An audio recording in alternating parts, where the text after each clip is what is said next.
Olá, queridos irmãos e irmãs, terceiro domingo da Páscoa. Nesse terceiro domingo, nós vamos meditar o Evangelho de São Lucas, capítulo 24, versículos de 13 a 35. Ouçamos o que o texto nos diz. Naquele mesmo dia, o primeiro da semana, dois dos discípulos de Jesus iam para um povoado chamado Emaús, distante 11 quilômetros de Jerusalém. Conversavam sobre todas as coisas que tinham acontecido. Enquanto conversavam e discutiam, o próprio Jesus se aproximou e começou a caminhar com eles. Os discípulos, porém, estavam como que cegos e não o reconheceram. Então Jesus perguntou: "O que ides conversando pelo caminho?" Eles pararam com o rosto triste, e um deles, chamado Cleofas, lhe disse: "Tu és o único peregrino em Jerusalém que não sabe o que lá aconteceu nestes últimos dias?" Ele perguntou: "O que foi?" Os discípulos responderam: "O que aconteceu com Jesus o Nazareno, que foi um profeta poderoso em obras e palavras diante de Deus e diante de todo o povo. Nossos sumos sacerdotes e nossos chefes o entregaram para ser condenado à morte e o crucificaram. Nós esperávamos que ele fosse libertar Israel, mas apesar de tudo isso, já faz 3 dias que todas essas coisas aconteceram. É verdade que algumas mulheres do nosso grupo nos deram um susto. Elas foram de madrugada ao túmulo e não encontraram o corpo dele. Então voltaram dizendo que tinham visto anjos e que estes afirmaram que Jesus está vivo. Alguns dos nossos foram ao túmulo e encontraram as coisas como as mulheres tinham dito. A ele, porém, ninguém viu." Então Jesus lhe disse: "Como sois sem inteligência e lentos para crer em tudo que os profetas falaram? Será que o Cristo não devia sofrer tudo isso para entrar na sua glória?" E começando por Moisés e passando pelos profetas, explicava aos discípulos todas as passagens da Escritura que falavam a respeito dele. Quando chegaram perto do povoado para onde iam, Jesus fez de conta que ia mais adiante. Eles, porém, insistiram com Jesus, dizendo: "Fica conosco, pois já é tarde e a noite vem chegando." Jesus entrou para ficar com eles.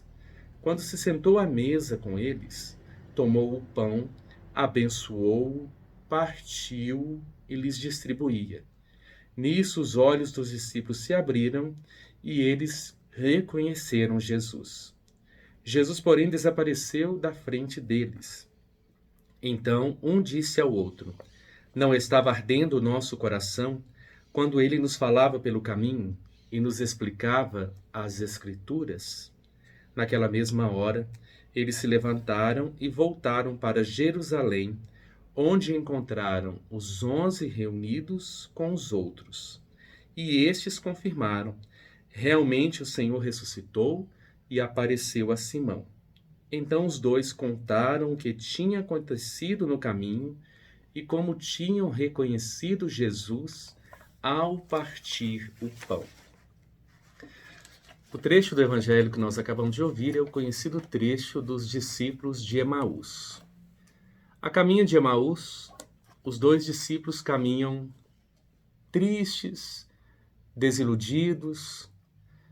Desilusão, tristeza, medo são sentimentos que tomam conta do coração dos discípulos após a experiência da cruz e do Calvário.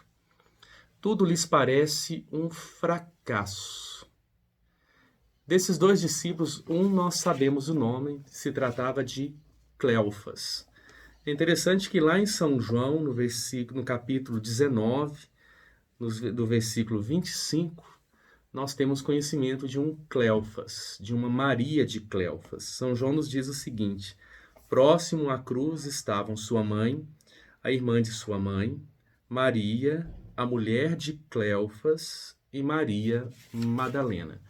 Alguns exegetas dizem que esses dois, na verdade, eram um casal, Cleofas e a sua esposa, mas nós não podemos nos deter muito num estudo mais aprofundado a respeito desses dois personagens. Então a gente percebe que ao deixarem Jerusalém e voltando para Emaús, o sentimento era justamente de desilusão, um abatimento, uma tristeza, uma certa decepção.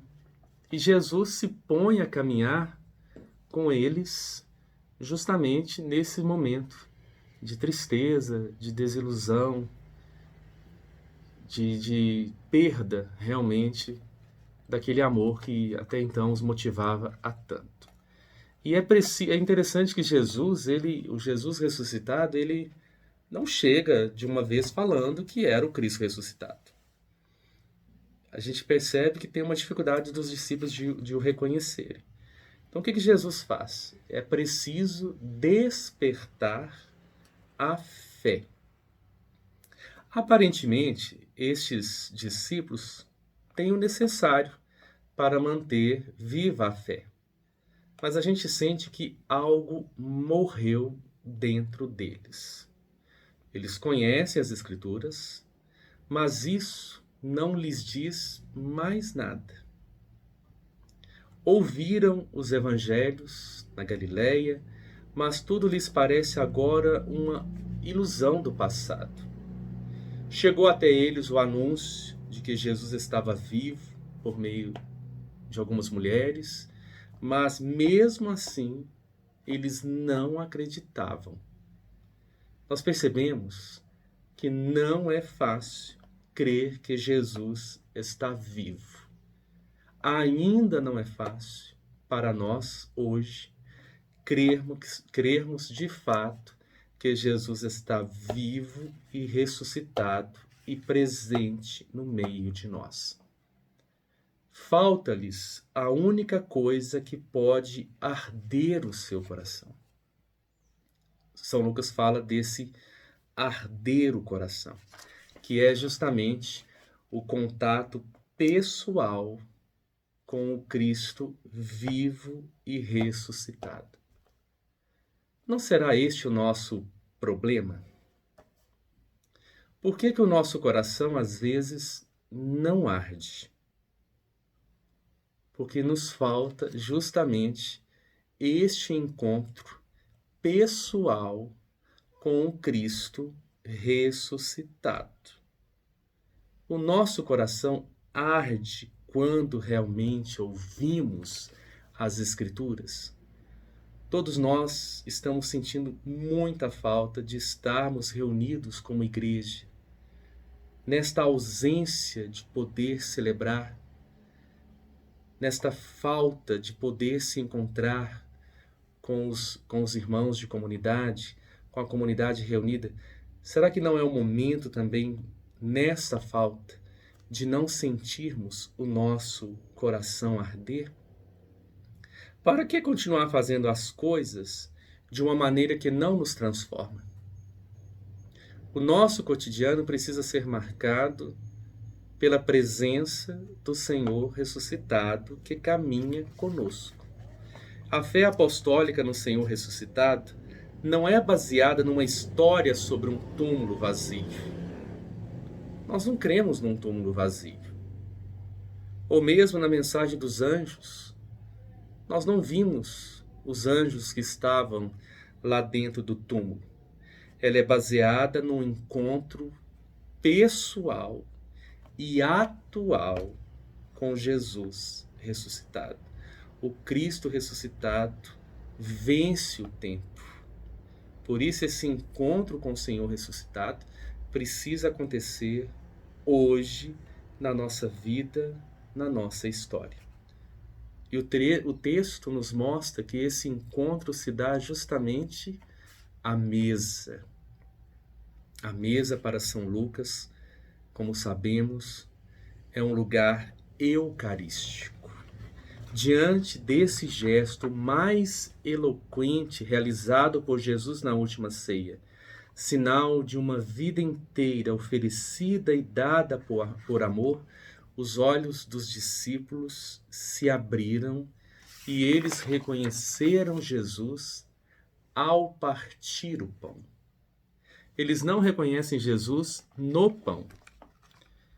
Eles reconhecem Jesus no partir o pão. É um gesto profundamente eucarístico. Os olhos deles se abrem quando eles se lembram do gesto que realmente marcou mais a vida deles. A cruz foi dolorosa, a cruz deixou marcas dolorosas no coração desses discípulos, mas não foi capaz de apagar do coração deles o gesto que mais recordava Jesus e o gesto que estava mais presente na vida deles, que é justamente a hora que ele parte o pão.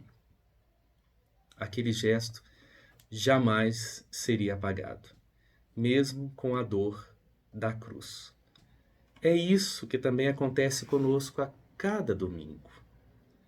A palavra contida nas Escrituras, a Eucaristia, a comunidade reunida, são sinais privilegiados da presença do ressuscitado, que não se cansa de se dar a nós, tolos e lentos de coração, tolos e lentos para crer, mas por ele, amados, perdoados, reunidos na sua comunhão.